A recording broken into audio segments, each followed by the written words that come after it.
Welcome in. What's Right with Nick Wright, episode 303. We are officially to basketball season. NFL franchise tag day is today, which means the NFL offseason has begun in earnest. The All-Star game was this weekend. I'm the only person in the world, evidently, who enjoyed it, or maybe I'm the only person in the world who just doesn't know how to consume anything without just bitching and moaning about it from start to finish these days. I don't know. So we'll get to all of that. Before we do any of that, Damonza, good to see you. You look out just resplendent today. I mean, what is the weather in Los Angeles must be glorious. It is feeling great. It is freezing in New York City, and you're wearing damn near a Hawaiian shirt. Speaking of Hawaii, first things first is off next week. I won't be going to Hawaii. I'll actually be going further than Hawaii. Kevin Wildes is off this week. Listen, KW is one of the hardest working people in media and never takes time off. But this was the week he needed off, so he's off this week. Then we're off as a show next week. And so yesterday, before we get to the LeBron stuff and the All-Star Game stuff, just a quick story. Yesterday, Lil Wayne filled in. And he didn't fill in as a guest. He sat in Wild's seat. He did the intros and outros. He did Weird and Wonderful. And people wondered, how did that happen? So I'm going to tell you guys exactly how that happened.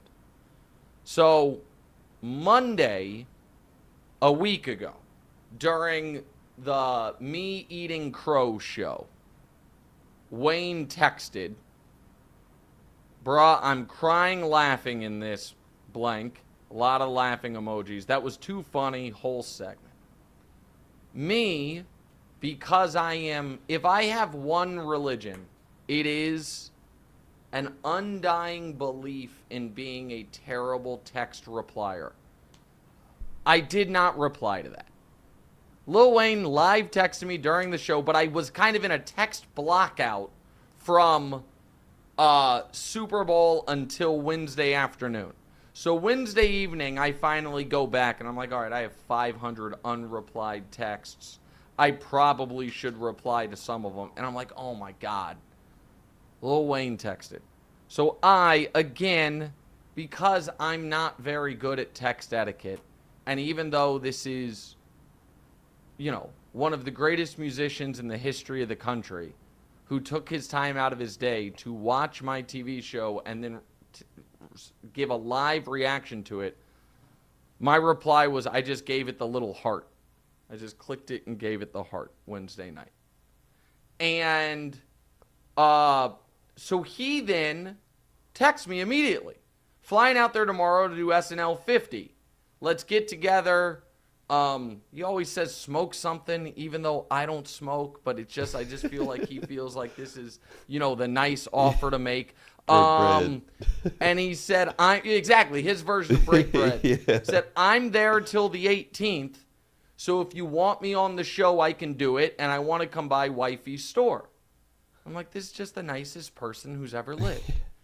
So I text him. Short version is this. Wild's out next week. Here's a funny option. If you're into it, you pick a day and sit in and fill in for Wilds. Host the entire show. Do Weird and Wonderful, the whole thing. He snap texts back. Done. I just got to my room. Hit my guy Fabian. We'll set it all up. Hell yeah. That afternoon, he's the greatest person ever. That afternoon, at the end of the 3 o'clock hour, this is now Thursday, we run a promo on the show that Wayne is filling in for Wilds. He is watching the show, evidently, because he texts 1 minute after the promo, "You're way too kind. I can't bleep and wait. I'm going to knock it out of the stadium. Tell K-Dub I respect the person whose seat I'll be filling too much to do anything less than kill it. I got us, and tell him I said, all caps, thank you."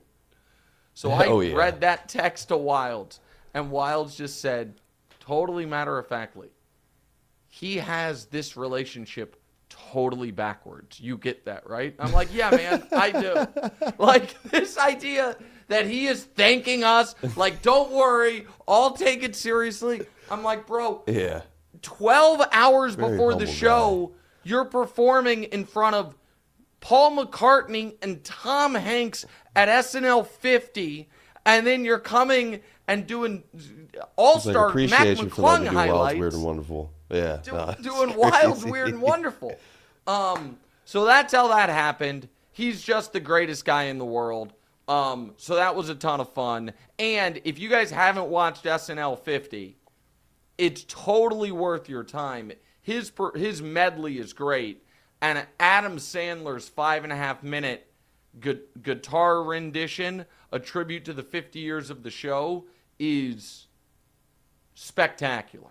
So I'm biased. Like, my two favorite parts were Wayne's part and then the Sandler thing, but the whole thing was great. All right, let's get to the show. Here's what missed the cut, Damonza. Kansas City allegedly gives Travis Kelce a deadline. I would call that a soft deadline of mid-March. Mac McClung, I mean, I'm going to say this with confidence and certainty. The greatest white dude dunker of all time, and I don't know that anyone's ever going to break that mark. I still think Vince is the greatest dunker ever, and Aaron Gordon and Zach LaVine put on a hell of a show, but Mac McClung is unbelievable, and Wemby and CP3 break the skills contest in a really the most embarrassing thing that happened this weekend that deserved criticism was Wemby and Chris Paul trying to rig the skills competition. But of course, that is not the thing that got the most criticism this weekend. Instead, it was the reverse engineered, what did LeBron James do? Therefore, it must be wrong. Let's start right there before we get to the game. And I think this is one Damonza. This is going to be one of the things that I think Damonza, as we start the topic, disagrees with me. And by the end of the topic, I might have swayed him a bit. But we'll see. All right. Let's go ahead. All right, we'll see. First and foremost, happy belated President's Day to all you guys out there. Thanks. But Appreciate just that. hours before the game, LeBron decided that he was hurt. I don't want to say he decided, but he was injured. He wasn't going to play in the All-Star game. This led to fans saying, "Oh, you took a roster spot."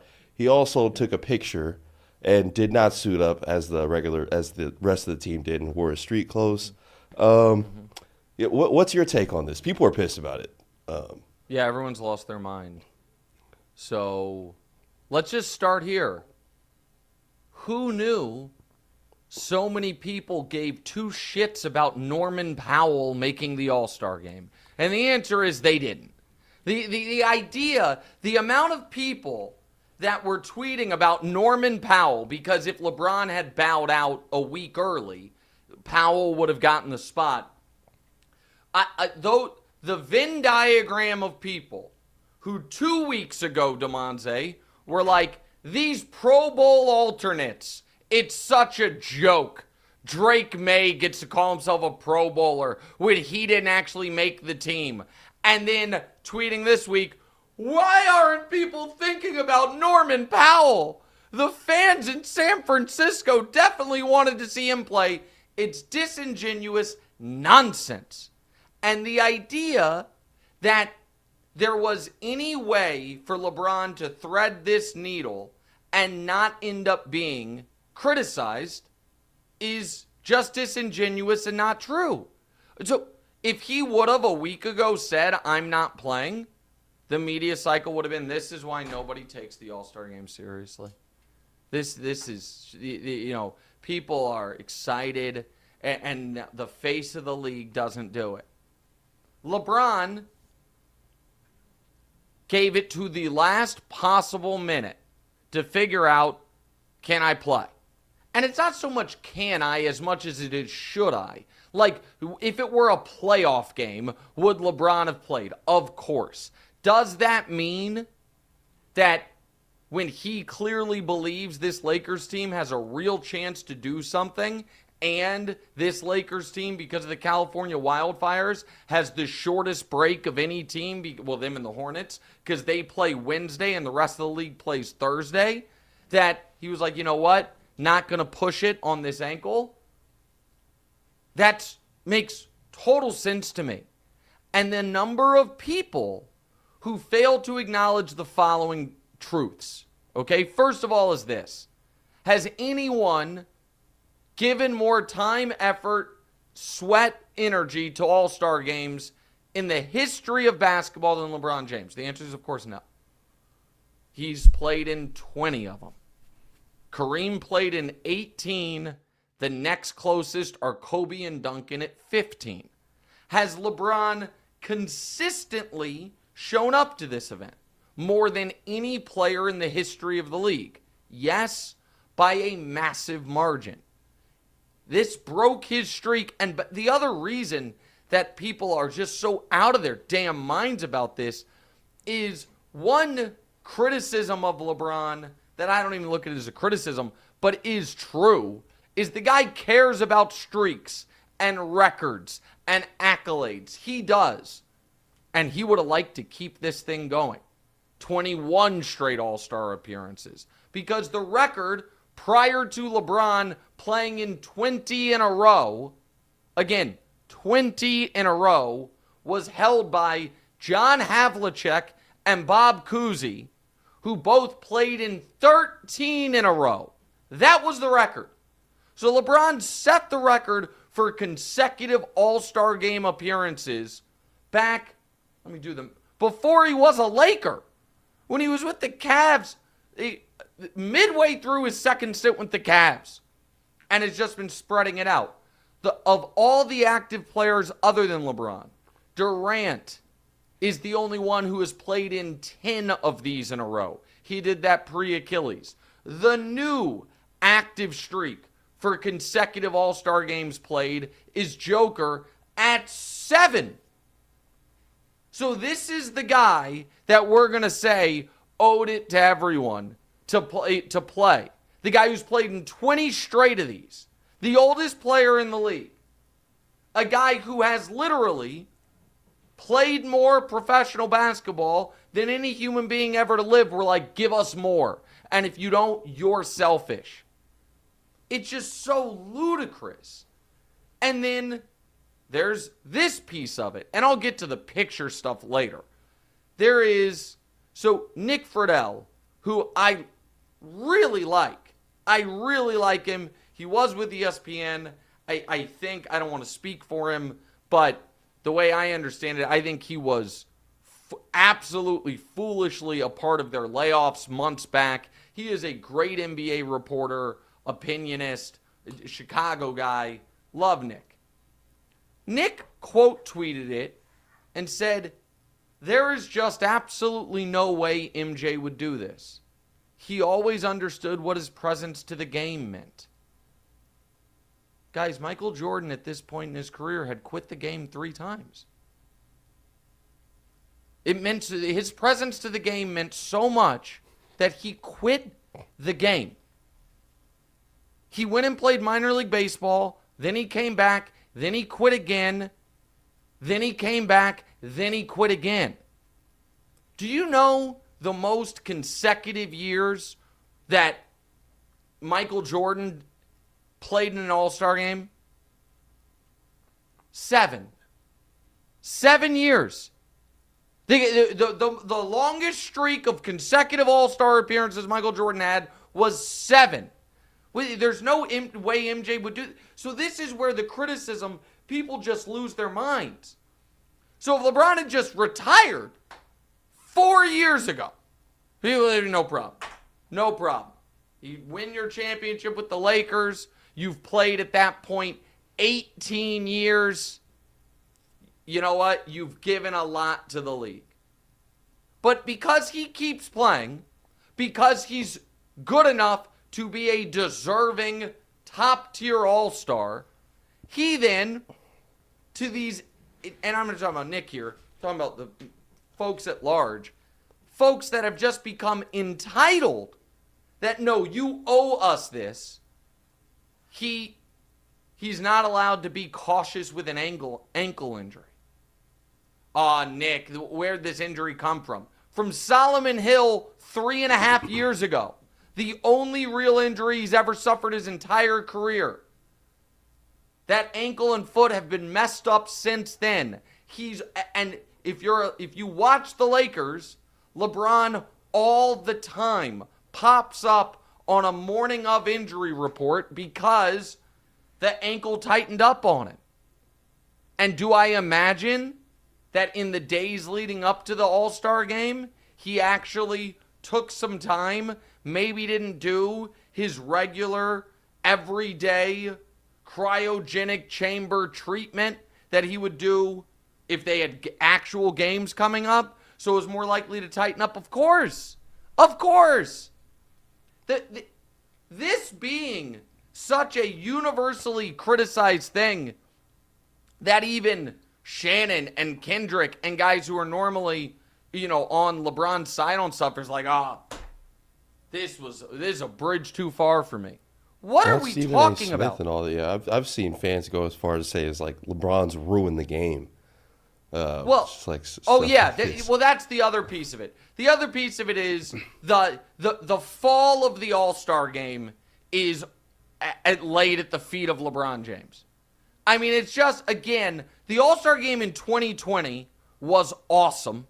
The All-Star game in 2022 was awesome.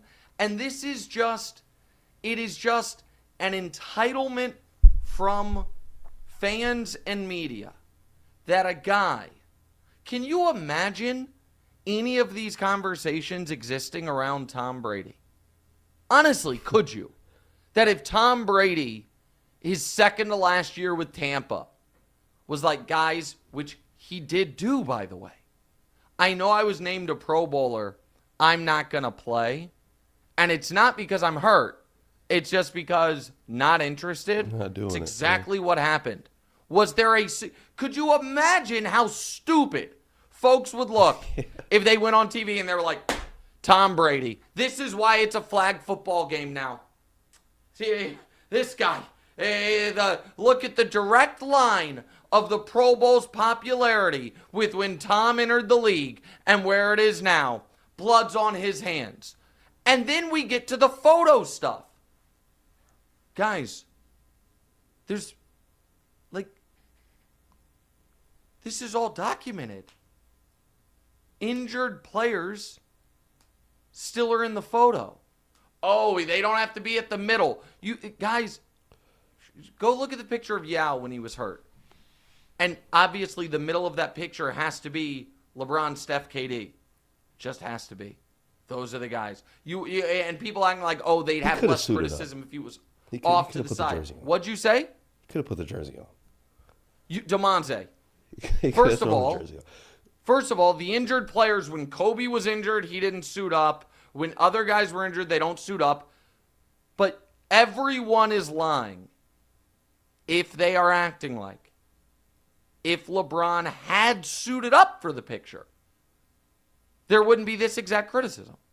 It would just be the exact opposite. This guy. Why was he suited up and not in Why was he suited up? Why? Oh, he wants people to think he played. This guy's ankle's so hurt. You don't. Again, none of this shit is logical. It's just, it's LeBron. I'm going to attack it. If he'd have suited up, he'd have gotten roasted for it. Giannis suited up. And again, Anthony Edwards, who in the meantime, he didn't play either. He gave less notice than LeBron. We found out during the game. Anybody crying for Norman Powell with Anthony Edwards? No, Anthony Edwards is allowed to be injured. Why? Why is he? Because he's 23 at the peak of his powers? Young, athletic? No, it's so dumb. This whole thing is so stupid. And it is... I don't understand how people call this selfish. I don't get that. No, dude, really, he doesn't really have to be playing right now. It is crazy for him to get criticized on anything that he doesn't do, because any extra time at this point. He's in year 22. Yeah. He has now played more minutes in years 21 and 22 than every other player in the history of the league who made it to year 21 and 22 combined. So let me say that again. As of 2 years ago, if you said, give me all of the minutes, all of the points, all of the assists from every player ever in year 21 and 22 and put it in a bucket, that bucket is now doubled just from what LeBron's done the last 2 years. And it's just, folks say, oh, he's the face of load management. The guy is going to play more games and more minutes than any player in the history of the league. And he's the face of not playing. I mean, give me a fucking break. This stuff's, people are out of their mind. And Kendrick saying, put your damn uniform on, he messed up the whole picture. Again, where was this for Kobe or for Yao or for Shaq? To his greatness at the end of the day, though, is really what it is, I feel. What do you mean? People want to see him play. People are outraged. It's like, I think people just want to see Bron. Oh, I agree with that piece of it. See him. But the criticism about the picture and about, again, LeBron cares about these records. And also, he likes the accolades of winning. And he knew, I have the best team by a mile. Like, they won it without him. Right. So, and it's 2 games to 40. He could have, like, he going into Saturday night, I truly believe, did not know if he was going to play or not. Then woke up Sunday mornings like, I'm not doing it. And so I just find so much of this to be just insane. By the way, just because I invoked Stephen A., did you see it, Damonza?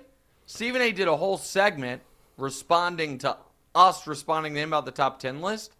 So, a couple things. One is... Yeah, hit on it. He was incredibly kind. Very nice to me personally there. Called Brew maybe the greatest human being he knows, I think. Like, he was incredibly kind. And I should reach out to Stephen A. Didn't shout you out, which is a shame, but I'm going to work on that. I would like at some point, I'm throwing this out there now, at some point in the next year, we have to do a family crossover episode. Because, he does stuff with his nephew. With his nephew, yeah. Yeah, that would be super funny. If you and his hilarious. Nephew did like a 20-minute show together. And his nephew seems like a funny guy. Yeah, I know. I think you would get to be like, and I think you're older than him. You would get to be like the responsible seasoned journalist in the group. This is crazy. But if you go back and watch it, here's the thing. If you actually listen to what he says, he unintentionally concedes that I was exactly right. That, yeah, if you put pencil to paper, you wouldn't have KD in your top 10. Because he brings up the guys I mentioned. He brings up Kobe and Bird primarily. And he says off the front end, he was like, of course, we would never have Kevin Durant ahead of Kobe Bryant. Says it like 3 times. And then he's like, but he averaged more points and was more efficient and is taller. But then he's like, but we wouldn't have him ahead of him. And then he brings up Bird. He's like, of course we wouldn't have Durant ahead of Bird because Bird's a champion and a 3-time MVP. But he did all these things, which was the exact point I was making. Like, you can say all these things, but if you actually put pencil to paper, you're going to come down on my side of things. And so, shout out to Stephen A. for his kind words. I also am going to reach out to him, not only about the nephew thing, but about some other stuff. But regardless, I disagree with him that this was selfish. I disagree with, again, and let me just, because I tried to tweet out the link, the YouTube link, and when I did that, I saw the pre-show chat, and one of the first things I saw, and I'm glad I don't read that during the show, it would distract me, was on, here comes Nick, defending LeBron, got to make sure those clutch checks clear. I've said this once before, let me say it again, because I don't think people understand how agents work. So my agent, this guy named Ryan Hayden, does an awesome job. He works at UTA. Rich Paul is a partner at UTA. Ryan and Rich work together. Rich has helped me with a few things. So, I'm Clutch client adjacent, but Rich is not my agent, but I've done stuff with him, right? Okay, so I've made that very clear in the past. Here's the other thing. Not only do they not pay me, guys, I pay them. It's the exact. You got this relationship exactly wrong. Your agent doesn't pay you. I work super hard building this family empire for Damonza and Danielle and Dior, Indiana, TV, podcast, all of it. And then every month, like almost 10% of my money goes to them. Like it's not, it's so the idea that I'm on the take, quite the contrary. I provide a balance to the LeBron James equation, and then I pay them for the pleasure of it. So if you're gonna roast me, don't get it right. And not only am I not on the take, I'm paying out. All right, Damonza, let's talk All-Star Game. By the way, speaking of my agent, my dad, about once a year, Hayden, if you're listening, about once a year, my dad comes for your job. He's like, wait, really? 4%. Yeah, he wants to. Yeah, because he's a professional. He ran a firefighters union for 35 years, negotiated with the city. And he's like, I could negotiate this way cheaper than what you're paying your guy. I'm like, okay, pops, I appreciate. Initially you said your job. I thought you were talking about me, and you wanted to come and do the podcast. I was like, no. Yeah, your agent. No, he comes for my agent's job. Yeah. My dad would be the worst podcast host ever. He'd be a pretty great agent, though, huh? He would be great at the negotiating the contract parts of it. A lot of being an agent is the soft skills of relationships. And, my dad can be a tough guy. Yeah. And he also is he's very big on the, walk away from the table. Dare them to, and I don't really have the stomach for, he went to jail twice took the firefighters union, put him on strike, and the city threw him in jail. He's like, I'll sit here and wait. I don't have the stomach for it. All right, let's do All-Star Game. So viewers and players were not big fans of the long stoppages between and in games. So there are some potential fixes coming to the 1v1 tournament. Potential fixes coming with the introduction of the 1v1 tournament. Earlier start time and bigger names in the dunk contest. Everybody's super low on it, but you seem to have hope. Well, I thought the games were good. I thought it was a bad TV show. I think that there were too many stoppages. Probably a little too much Kevin Hart, if we're being honest. Yes. The Inside the NBA eulogy seemed odd because that show was continuing. It's just going from TNT to ESPN. So it was, they treating that like it was Huey Brown's last broadcast was weird because these guys are staying together. So that part I didn't understand. It was just the end of the TNT version of them. So yes, but it was a little melodramatic in my regard, in my opinion, in that regard. But I thought they achieved what they wanted basketball-wise. Guys played harder. They cared. You know what I mean? It wasn't just threes and dunks. So I thought it was a step in the right direction. I would propose this tweak. Have the games be to 50 instead of 40. And instead of having 4 teams of 8 guys, and therefore you have 32 guys and you have to have the rising stars involved, have 4 teams of 7 guys and expand the all-star team from 24 to 28. So that accomplishes a couple things. First of all, we won't have to worry about the ignominy of Norman Powell snubs in the future because everybody was so fucking worried about Norman Powell's feelings. But the All-Star Game had 24 guys in it back when the league had 12 teams. And it has stayed at 24 guys now that we have 30 teams. So expanding it slightly to 28 probably makes sense. And we don't have to worry about there won't be as many snubs or whatever it is. The league is that deep with talent. And I didn't mind this tournament format. I thought it was cool. I thought the TV production could have been tighter. I think the games could have been a touch longer. And then you fix a lot of it. But I love the idea of a one-on-one contest. I love it. Will guys do it? I don't know if guys will do it. I think it would be exceptional TV and way more fun than a horse or the different things that we've heard about.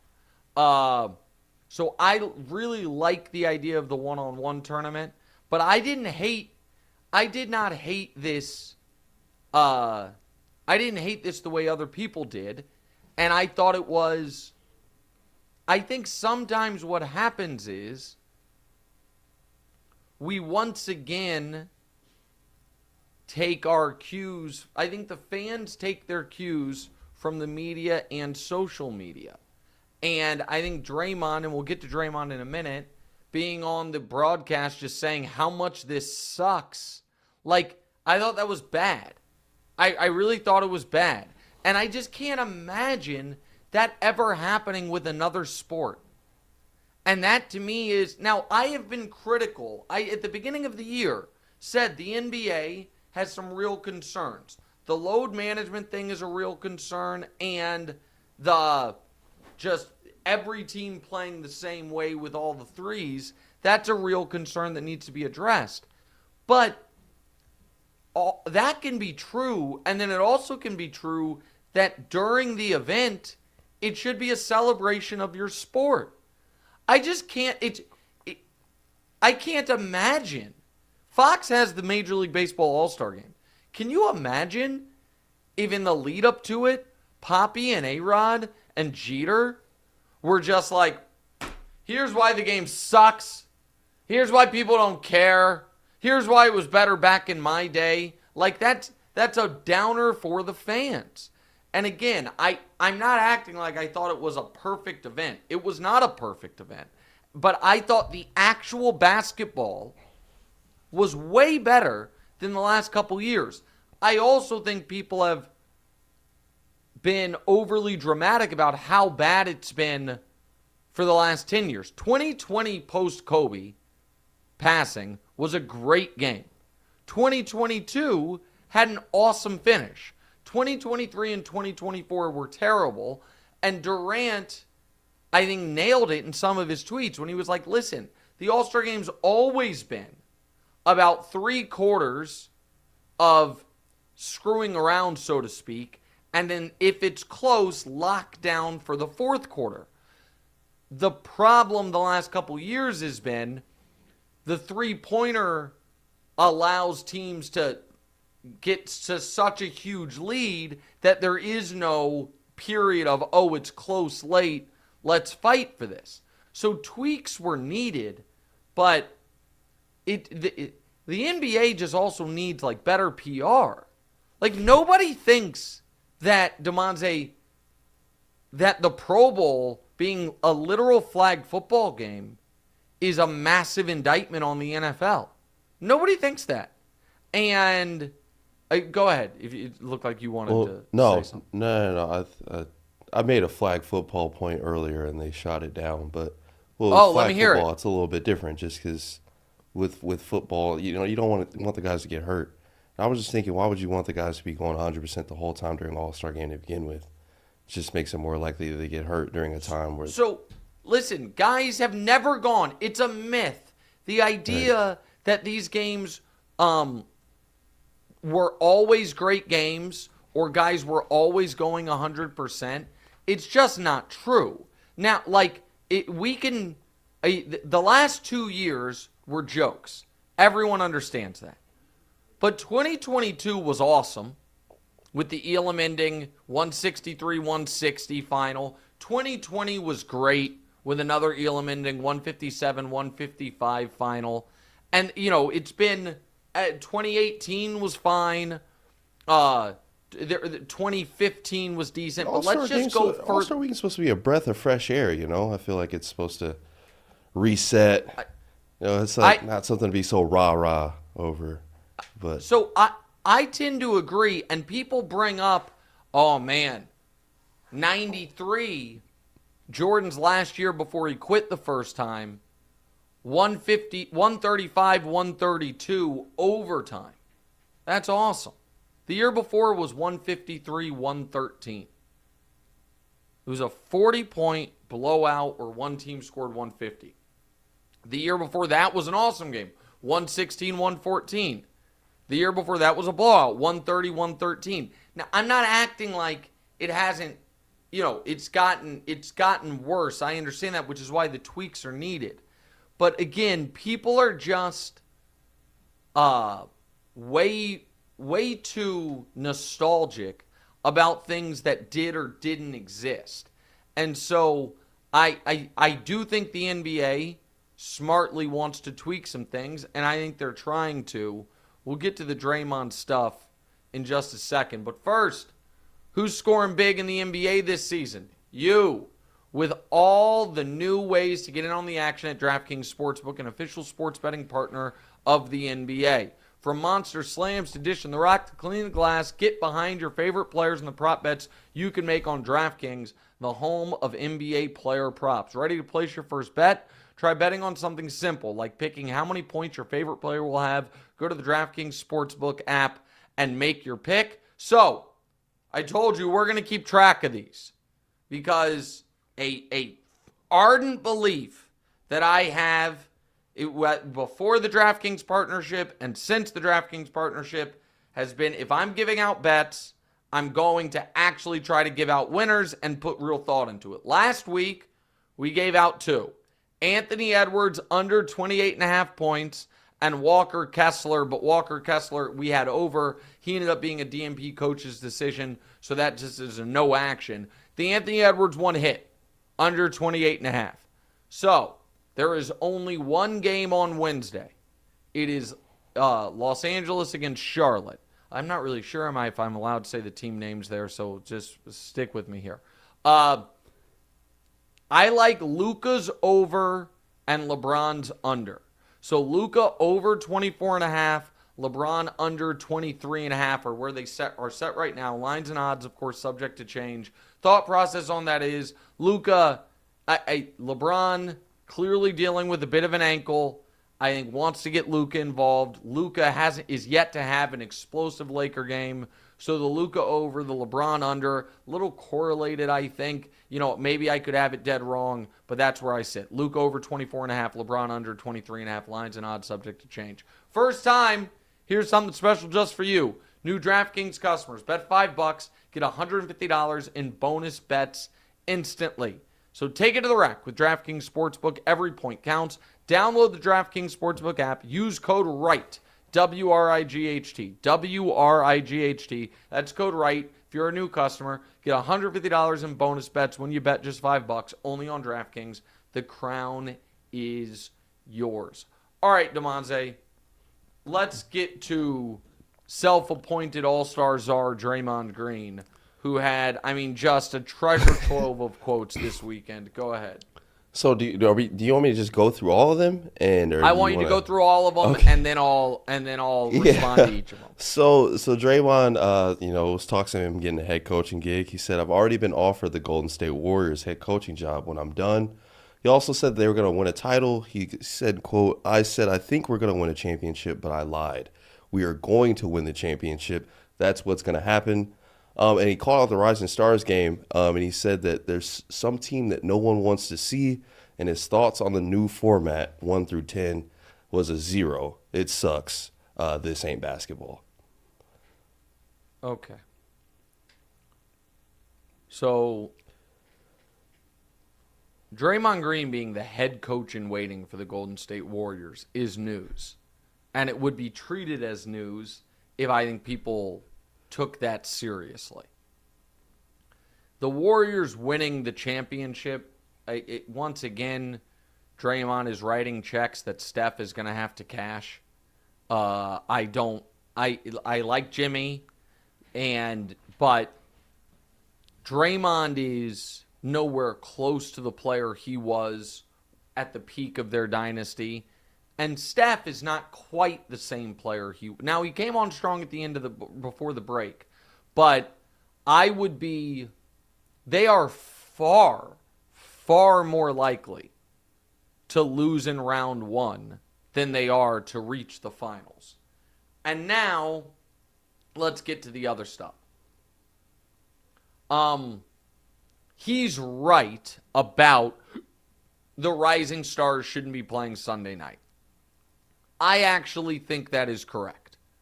And that is a tweak they should make. I get why they did it, to make it to where there was a real pressure on the stars, like we can't let these kids beat us, but it should be a privilege. But as often happens with Draymond, while being correct, his delivery of the information is so poorly done that it's lost. And being on the pregame show for an event, I felt so terribly for my dear friend Adam Lefko, who is the one who asked him the 1 to 10 question. And then Draymond says a 0. This sucks. Buddy, your job in that moment is to create excitement for the event. Like people are like, oh, I applaud the honesty. I do not. Do not take that gig if that's how you feel. I mean this sincerely. Like, let's say I thought pickleball was the dumbest sport ever. And then someone comes to me, they're like, hey, crazy thing, man. They're asking you to be a part of the Pickleball World Championship broadcast. It would be my job to be like, you know what? Probably not the place for me. Not to be like, yep, I'll take it, so I can tell all these people who are tuning in to watch it how much this sucks. That's just rude. And it's While being an NBA unprofessional. guy, they reached out to Draymond like, hey, do you want to do this? How would it, like, if Draymond has those thoughts in his mind, he knows that's how he's going to talk. You're saying he should just not do it? He should be like, no. I think that listen, he works for TNT. He does stuff for him. Right. I think that when they're like, hey, just like the vast majority of years in your career, you did not make the All-Star team, so you're available this weekend. Would you like to do this? I think that if he had been like, I think that if he had been like, sure, but just so you know, I'm going to tell the audience how much the game sucks, they might be like, ooh, all right, maybe we'll find something else. And this is the other piece of it that I find really galling. Why is he the grand spokesperson on the All-Star game? Yeah, like why? So of NBA history, Draymond Green, there are 147 people who have played in more All-Star games than Draymond Green. 147. Like, was Chris Webber on that panel? I can't remember. I don't think he was. I'm not sure. Because Chris Webber's one of them. Karl Anthony Towns, who was in the game, is one of them. Kevin Love, who seems available, is one of them. Like, Vince was on the stage. Vince has played in double the All-Star games as Draymond Green. Like, he is not the arbiter or the czar of All-Star history. He just isn't. And the idea that I just found it really, I'm going to use a nerdy word, uncouth. You would not have before. I mean, Steph and Durant are there and playing in it. They are taking it seriously. And for you to be like, this sucks, it's not basketball. Would he be feeling that way if he had been selected? Maybe, I don't know. It's like a degree I just know above that Antonio Brown taking his jersey off and running off the field. It's just a little bit better than that, I feel like. Well, no. It's not that, but it would be. I'm trying to think of a good comp for it. It would be as if who is a really good but not all-time great NFL player. If Brandon Graham before this year's Pro Bowl was like holding court about the way football must be played in a game that had all-time legends playing in it. Like, buddy, you have less experience with the All-Star game than DeMar DeRozan. Like, I'm not you need to make one more for your career total of All-Star appearances to be the same as Al Horford, or like what? I'm just saying those are 5-time All-Stars. Like, I mean, I'm not taking my All-Star history lesson from a guy who has the same number of appearances as Otis Birdsong. I'm just not. And so, like, you can go somewhere with that. And if you want to do it, that's what the pod is for. Like, that's what the pod is for. Not for the game broadcast. All right, let's move on. So we just started getting to the NBA season, and you haven't weighed in on your MVP pick. So coming out of the All-Star break, who would you plant your flag on? Listen, I think put in the doc what the odds are. I have to imagine Shea is a huge favorite. Yeah. Right now, Shea deserves it. They have an excellent roster of really good players, but they only have one great player, and it's him, and they are the best team in the league. So Shea right now is, to me, the clear pick for it. I will tell you, though,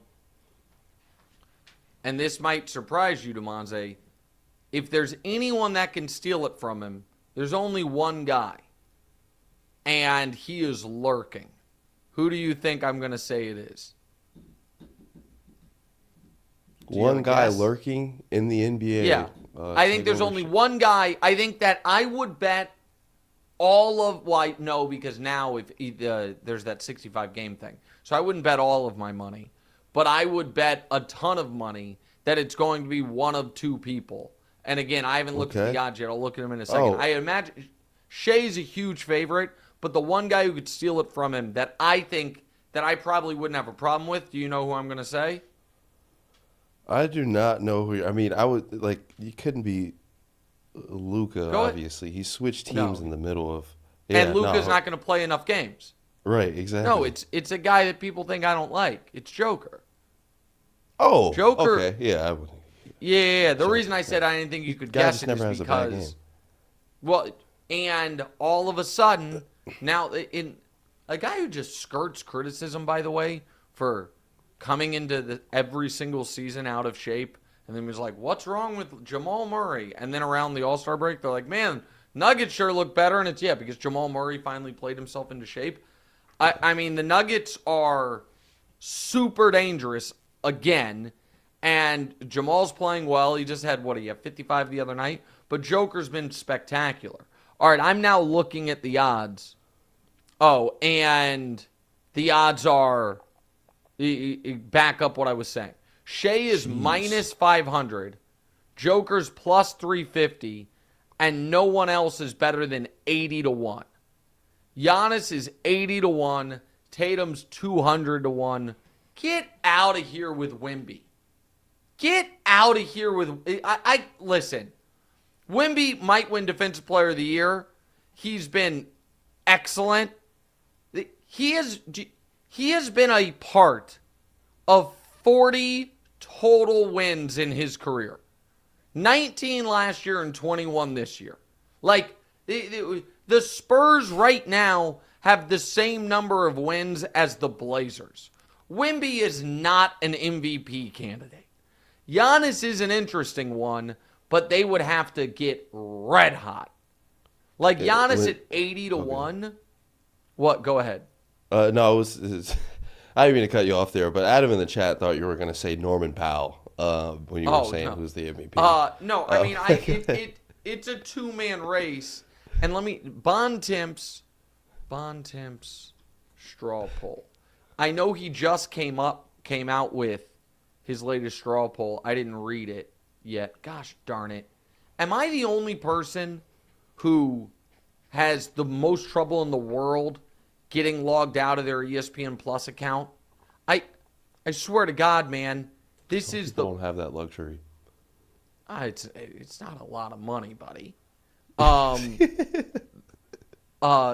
mean, I can't. I guess I can't watch. I can't read the article. This is so maddening. I just get logged out. They tell me I have the wrong password. I then have the right password, and it then tells me like I'm still logged out. It's so annoying.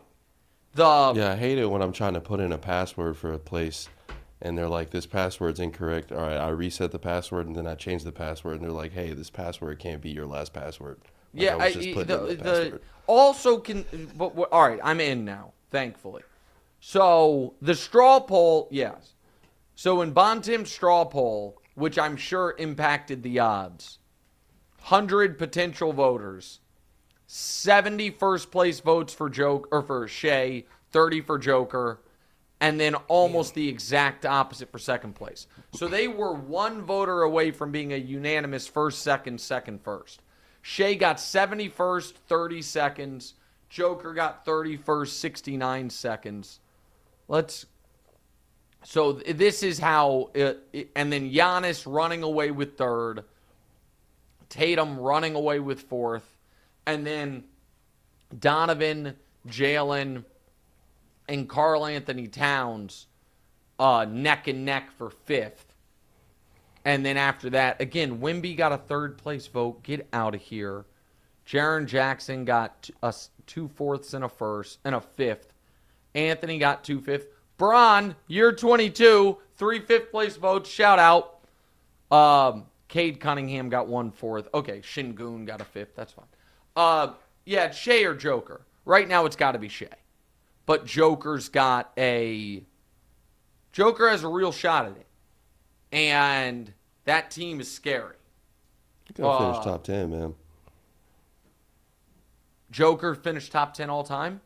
Yeah, he's going to take KD's spot at 10. Well, we did this math the other day. KD not quite at 10. Joker, where did I have him when I did it? I think I had him 15. I feel like you had him right at... Oh, okay, yeah. Maybe 16, right. I'm not sure. Between, people said that when I did the list, I said Oscar Robertson twice. You said him at like 14 and 16 or something like that. I think Jerry West was supposed to be 14 and Oscar was supposed to be 16. I think I skipped Jerry and said Oscar twice. But, well, here's the thing. Joker, in order to be eligible for that, he's got to win another title. And people can say that's reductive, that's stupid, but it's not. Like yeah, I'd say that's fair. And I think he's going to do that, but yeah. So yeah, I mean, because you look at it, the guys who are firmly in the top 10, Kareem's got 6, Bron's got 4, Michael's got 6, Russell's got 11, Wilt's got 2, Shaq's not even firmly in the top 10, but he is. Shaq's got 4, Kobe's got 5, Duncan's got 5. Akeem only has 2. West only has 1, but he's not in the top 10. Right. And so yeah, so I mean 2 is the barrier, and maybe he'll do it, maybe he won't. Or another MVP. But four 2 MVPs in 5 1 years. titles. Yeah, right. 2 MVPs equals 1 title. No. Because Steve Nash doesn't have a title, and Embiid doesn't have half a title. Okay. Yeah. I Yeah, would. that's fair. But 3 maybe. 3 3. MVPs is a title. I'm okay with that. Okay. Listen, sorry, I got sidetracked. Shea right now is the huge favorite and should be. And he's been spectacular. I still worry about them a bit, just a bit in the playoffs if they, just the youth. Plus, I need last year in the playoffs, Shea played up to his level. All the other kids didn't quite. So that worries me. That worries me a bit. All right, this episode of What's Right is brought to you by Daya Pizza, featuring dairy-free cheese made with their new Daya Oat Cream Blend. Dairy-free cheese come a long way. Daya leading their charge. Their pizzas offer the melt and stretch of traditional cheese without any dairy. Each Daya pizza starts with a perfectly crisp crust, layered with savory, satisfying toppings, and finished with cheese that melts and stretches beautifully. The Daya Oat Cream Blend delivers a creamy, cheesy texture that's indistinguishable from dairy-based options. Every pizza is crafted to be dairy-free, making it a great choice for anyone seeking more inclusive meal options without compromising on taste. Daya takes the concept of dairy-free to a new level, eliminating FOMO, fear of missing dairy. These pizzas deliver a delicious taste and texture, making them perfect for any occasion from casual dinners to game day spreads. Enjoy a FOMO-free pizza night with Daya. Visit DayaFoods.com for more information or find Daya Pizza at retailers like Whole Foods, Kroger, and Walmart. Coming soon to select Publix and Sprouts. Follow Daya on Instagram and TikTok for more updates and recipes. All right, Damonza, let's get to some listener questions, and if we can put some more in the chat, if the producers can. I'm going to ask the first one because the first one is for you, and it says, from Eric, I'm a big Celtics fan, so just wanted to ask where your Celtics fandom came from and how you feel about the team's chances this year. Eric, I'll answer the second one first. I think we're going to win the championship again this year. I think we'll go back to back. And the first question, I don't know what type of cable we had on Walren, but there was a time that I came home, and it was the finals. They were playing Kobe in the finals. The green team was playing the yellow team. I wasn't really big. I don't think I knew all the NBA team names and stuff. Just really wanted this green team to beat Kobe. And it was just the Rondo, Ray Allen, Kevin Garnett, Paul Pierce tandem. I just love that squad. And to this day, Ray Allen and Rondo are two of my favorite players. But yeah. Was it Ray Allen or Rondo that you had the fat head? It was Rondo. It was Rondo. The fat. Yeah. But I feel like I had a Ray Allen poster. I feel like I had a poster of one, a fat head of one. But yeah, no, those have been my guys.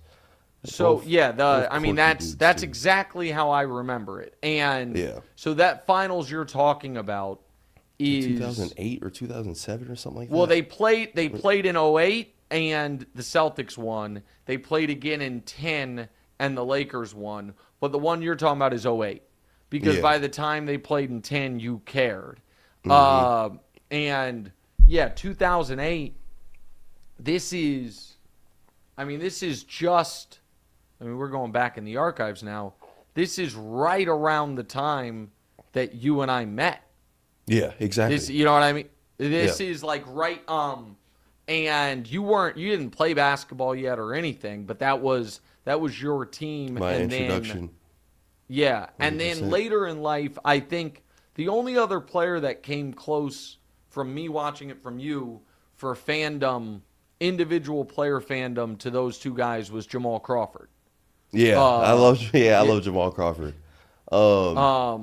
Just that handle that I could never master. But yeah, he's just a smooth dude. Just a smooth guy. All right, so Abhishek says the one issue with NBA Discord is that people are pretending like basketball is better in the 2000s than now overall. Listen, I do think there are some, much like baseball, analytics cracked the sport and they had to make adjustments. I do think there are some real adjustments the NBA needs to make. I also think that if any of these old heads that swear The game was better in a previous era. If we set up a live stream Mystery Science Theater 2000 style or 3000 style where they have to sit and watch a full game, just pick a random, it can be a playoff game from different decades, we'd be like, oh, maybe it isn't quite as glorious as I remember. And maybe that we do see having to guard all segments of the court and the athleticism. There are some real benefits to today's game. Ask AJ's question.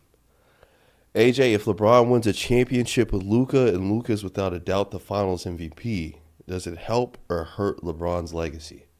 It unquestionably helps it. Like, he does not. He's the oldest player in the league. Nobody holds against Kareem that his final 2 rings, he was the second best player on that team. Like, nobody holds it against him. And Kareem, by the way, was not in year 22. Now, he was old because he played 4 years of college. No way you're winning the Finals right now with LeBron being the MVP. I'm sorry. Like, if Luka's the MVP, that means they won. I'm not trying to flame LeBron here, but it's just like I totally agree with what you're saying. LeBron is not good enough right now to be the best player on a champion. Right. But that's why the Luka thing's so exciting. Yeah. I do think he's good enough to be the second best player on a champion. Maybe I'll be wrong, but I think that with Luka, I think he's definitively good enough. All right, ask LJ's question, then we'll get out of here. LJ, hey, Nick, do you think All-Star Game could feature the Team USA versus Team World that way to fix the competitive nature? So that's a weird one, though, because how are we actually picking? Like, there aren't 12 worthy international All-Stars. Right. That's the problem with, you know what I mean? So, like, are we going to name the All-Star teams but then play a game not involving them? Everybody suggests that because the best players in the league, so many of them are international. But there aren't 12. Half of the best 24 players are not international players. You'd have a really solid 8, but then after that we're falling off a bit. I do think that could be interesting. I also think that the weird spot is you have a disproportionate number of the great international guys play the same position. Just a lot of bigs. In Jokic, Embiid, Giannis, Wemby. Like, it just basketball-wise, it doesn't quite fit. All right.